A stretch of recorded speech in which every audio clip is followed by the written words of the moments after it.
researching this before talking to you, it occurred to me that there are some very highly, highly successful people who nonetheless identify themselves as people pleasers. One being Beyonce, who in 2023 said, I spent so much of my life as a serial people pleaser. Jennifer Lawrence said that she, well into her film career, was a people pleaser to the point that she said yes to projects just so as to not disappoint anybody who asked her, that she made a mistake in her career. Yeah. Taylor Swift, in the song You're Losing Me, wrote, I wouldn't marry me either, a pathological people pleaser.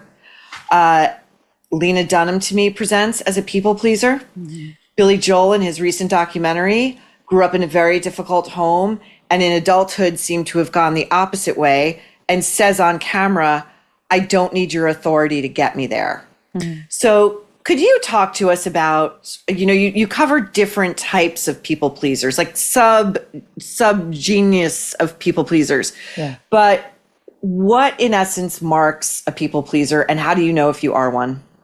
Well, I love actually that you started with the success of it, because it works. For many of us, it allows us to be really good at what we do, to be very charismatic, to be likable, to be charming. And sometimes we need to people please, whether it's to please our boss, to get a paycheck, or it's for safety. And when we're doing it all the time, when we're doing it unnecessarily in situations and in relationships that we're actually safe, that's when it becomes exhausting and not sustainable. But it's certainly not something to shame ourselves for. And it's very useful in some ways to be adaptable and to, I imagine, as an interviewer, like being hyper attuned to who you're interviewing, it's a useful skill. I think what makes it the line that crosses from when is it useful and when is it becoming not a useful, hindrance?